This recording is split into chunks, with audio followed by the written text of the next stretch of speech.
Last night at 11:31, our officers responded to reports of shootings that they could hear over there at the corner of Bibb and Commerce Streets. As a result of this incident, we now presently have 14 confirmed total victims of this shooting. Of those 14 confirmed victims, 2 are deceased. 2 are no longer with us.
We had something like this happen because of a disagreement and because of something that, again, we believe could have been avoided and should have been.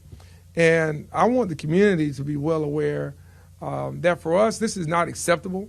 We're not going to normalize this. We're going to do whatever we can, not only to arrest those responsible, we're going to do whatever we can to arrest those connected in any way who knew what may have happened or who knew what could take place. We're not going just to stop with those folks that were pulling the trigger last night. For us, it's a lot deeper than that because the impact is a lot deeper than that. Last night at 11:31, our officers responded to reports of shootings that they could hear over there at the corner of Bibb and Commerce Streets. As a result of this incident, we now presently have 14 confirmed total victims of this shooting. Of those 14 confirmed victims, 2 are deceased. 2 are no longer with us. 5 of the victims have now life-threatening injuries. That's where we are presently. 5 have life-threatening injuries. 7 have non-life-threatening injuries. Breakdown of this that bothers me, and every victim bothers me. I take it very personally. But this is of note. 7 of the victims are under the age of 20. The youngest of these victims is 16 years old.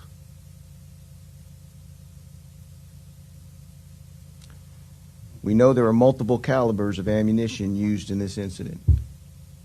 We recovered multiple shell casings from multiple different weapons. We also recovered multiple weapons from the scene of this incident. We know that at least 2 of the victims, 2 of these 14 people, were armed in this incident. When that exchange erupted, multiple people in the crowd, because this was a crowded area, pulled their own weapons and started discharging. Now, as you can imagine, that could be a very chaotic situation, and every weapon has to be accounted for, and every piece of evidence has to be processed.